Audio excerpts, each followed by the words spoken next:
माटी की सौगंध है, बड़ौदा हल्का अपनी पगड़ी पर आंच नहीं देगा। जी धन्यवाद। हमारे कार्यकर्ता ये कहते हैं, अग भाई हम तो उसने विधायक चुनेंगे जो पढ़ा लिखा होगा, समझदार होगा, जिसको राजनीति का हमारे कामों का ज्ञान होगा। हम उसका क्या करेंगे?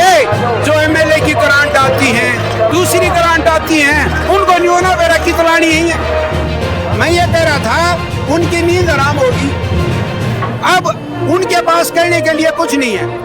क्यों नहीं है? कोई विकास का काम उन्होंने नहीं करा, किसी सुख दुख में वो शामिल नहीं हुए, और कोई भी उन्होंने हल्के के लिए कोई शिक्षा के क्षेत्र में, स्वास्थ्य के क्षेत्र में कहीं पर भी कोई काम किया हो तो वो आकर वोट मांगे। काम में जावा है उड़े पालू की नो काट कर इतने रुपये उठ के गया हमारे तो एक नहीं दिया। हम हुड्डा साहब को जब सच्चा मानेंगे, हमारे वादे करे थे, हमारा गांव बाग है भाई, इनके केस वापस लेंगे, इनको नौकरी दी जाएगी। केस तो वापस ले लिए, हुड्डा साहब ने नौकरी नहीं दी। क्या विषय है आज की मीटिंग का? बहुत भारी भीड़ यहाँ पे आई है आज। भाई विषय क्या है? जब 15 तारीख की रैली हुई थी तो पूरे बड़ौदा हल्के ने डॉक्टर कपूर को अपना एक 36 बिरादरी ने पंचायती उम्मीदवार चुना था, और बड़ौदा हल्के की मान सम्मान, इज्जत, पगड़ी डॉक्टर साहब के सिर पर सुशोभित करी थी। और उस पगड़ी की लिहाज के लिए बड़ौदा हल्के का एक एक कार्यकर्ता, एक एक नौजवान साथी, बुजुर्ग, माताएं, बहनें, 36 बिरादरी के इतनी मेहनत से जुट गए कि उन्होंने डॉक्टर कपूर के इलेक्शन को अपना मान गए। इतना उसमें जोश भर दिया हर एक चीज में कि आज डॉक्टर साहब एक नंबर पर हैं, बढ़िया इलेक्शन चल रहा है। दूसरी जो पार्टी थी, चाहे वो भारतीय जनता पार्टी थी, चाहे वो कांग्रेस थी, उनको लगा कि वह इलेक्शन तो थारे हाथ से निकल लिया, तुम कुछ ना कुछ भी सा काम करो कि बड़ौदा हल्के का जो उम्मीदवार है उसको नुकसान पहुंचे। उन्होंने झूठा प्रचार शुरू कर दिया। अब भाई यो तो भाजपा ने ठा रखा है, यूं तो भाई कांग्रेस ने ठा रखा है। सच्चाई का सामना मेरा है कि भाई एक बहुत साफ छवि का ईमानदार बड़े आदमी, सुख का साथी बड़ौदा हल्के ने ठा रखा है, और बड़ौदा हल्के की 36 बिरादरी इसके मान और सम्मान की लड़ाई लड़ रही है। अब पिछले 3-4 दिन से क्या हुआ, ये पहले तो नहीं सोचा गए कि ये तो हुए हैं। जब इन्हें लगा कि भाई सट्टा बाजार की रिपोर्ट आ गई और सर्वे आ गए, अब डॉक्टर साहब तो जीत गए। और जो 4 साल थे, पिछले 4 साल तो अपने घर बैठे थे ना, जो सत्ता का सुख भोग रहे थे, उनका भाई नींद आनी बंद होगी। वो खुद तो नींद गई उनकी।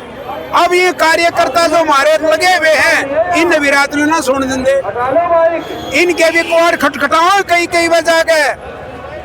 लेकिन भाई ये कार्यकर्ता तो घने मजबूत हैं, ये किसी प्रलोभन में नहीं आने वाले। ये अब एक इन्होंने निश्चय कर रखा है, अगर बड़ौदा हल्के की जो 36 बिरादरी है ना, उसने अपनी इज्जत बरकरार रखनी। हमने तो केवल क्या किया है, हमने अपनी सच्चाई सामने रखी है। जो डॉक्टर साहब कई बार कहते हैं कि मैं सुख दुख के साथी सारा, केवल इतना नहीं है। ये जो दूसरी पार्टी वाले वोट मांगने आते हैं ना, हमारे कार्यकर्ता ये कहते हैं, अग भाई हम तो उसने विधायक चुनेंगे जो पढ़ा लिखा होगा, समझदार होगा, जिसको राजनीति का हमारे कामों का ज्ञान होगा। हम उसका क्या करेंगे? जो एमएलए की ग्रांट आती है, दूसरी ग्रांट आती है, उनको नहीं होना मेरा कितलानी है, क्यों कर लानी है, इनका क्या करना है? गवर्नमेंट का कोई लेटर आ जाए तो पढ़ना भी ना आता, तो ऐसे उम्मीदवार का हमने क्या करना है भाई? हम तो ऐसा शिक्षित और समाज सेवी उम्मीदवार जो बड़ौदा हल्के ने चुने हैं, उसका हम समर्थन करेंगे और उसको जी जान से मेहनत लगा कर उसको जिताऊंगे। क्या कहना चाहोगे? कुछ लोग ये अफवाह फैला रहे हैं, कांग्रेस वाले कह रहे हैं बीजेपी ने ठा, बीजेपी वाले कह रहे हैं। भाई मैं इसी बात का आपको जवाब दे रहा था। मैं ये कह रहा था उनकी नींद हराम होगी। अब उनके पास करने के लिए कुछ नहीं है। क्यों नहीं है? कोई विकास का काम उन्होंने नहीं करा, किसी सुख दुख में वो शामिल नहीं हुए, और कोई भी उन्होंने हल्के के लिए कोई शिक्षा के क्षेत्र में, स्वास्थ्य के क्षेत्र में कहीं पर भी कोई काम किया हो तो वो आकर वोट मांगे। वो तो अब क्या करेंगे? झूठे इल्जाम लाओगे, और तो उनके पास है नहीं कुछ। और इतने साफ छवि का आदमी है डॉक्टर साहब, पूरे मतलब ईमानदार, सारे हल्के में पता है इस बात को। इनकी जो पीढ़ियां सेवा में लाग रही है। एक बात और भी आई है कि अभी 30 तारीख के बाद पार्टियां में इलेक्शन रह जाएगा, निर्दलीय कन काट दिए जाएंगे। भाई मैं तो कुछ न कुछ कहेंगे, उनका काम तो करने का है, हमारा काम करने का है। हम तो करने खातिर जुट रहे हैं।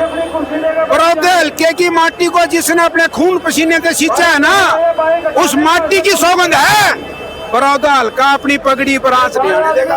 जी जी, धन्यवाद। काम काम में जावा है उड़े भालू की न्यू काट कर इतने रुपये उठ के गा हमारे एक नहीं दिया। अच्छा, गाँव में आवाज है, गाँव वाले को है। अगर हमारे 12 लाख उठ गया था, हमारे 4 लाख उठ गया था, तो ये भालू जाने और वो गाँव वाले उठ गया था, कना उठ गया था। जो इस करके गणे भालू नहीं बनाना, उठ के तो उठे नहीं, उठे तो फिर उसने दिए हुए। तो आप गांव में घूम रहे हो, आपने क्या माहौल लगा? हमने तो डॉक्टर कपूर का माहौल। आप कौन से गांव से हो? मैं बुटाना गांव से। तो बुटाना गांव से क्या माहौल है? बुटाना गांव में बराबर का माहौल है दोनों। बराबर का। दूसरा किसका माहौल है? किस गल टक्कर है बुटाना गांव में? अब एक कांग्रेस का भी है बराबर में, और इसका डॉक्टर कपूर का भी बराबर है। हाँ, तो बढ़िया मुकाबला बुटाना में। धन्यवाद। नमस्कार। रहा आप लोगों के जरूर देख रहे हो अपनी आंखों से, आप भी बताना। मैं हुड्डा साहब को ये कहना चाहता हूँ, हम हुड्डा साहब को जब सच्चा मानेंगे, हमारे वादे करे थे, हमारा गाँव मांग है भाई, इनके केस वापस लेंगे, इनको नौकरी दी जाएगी। केस तो वापस ले लिए, हुड्डा साहब ने नौकरी नहीं दी। 10 साल हुड्डा के पास हम गए, हम मांगते रहे, 10 साल तो वो निकल गए। 10 साल ये गूंगी बैरी सरकार आ गई, ये निकल गए। हमारा हक ब्याज समेत बनता या नहीं बनता? हुड्डा साहब से हम ये कहते हैं, हमारा अगर फर्ज निभाओ तो ब्याज समेत निभाओ, तो हम कब आपकी वाही करेंगे। जी जी। और आपने जो देख रहा है, और डॉक्टर कपूर की लहर हो रही है।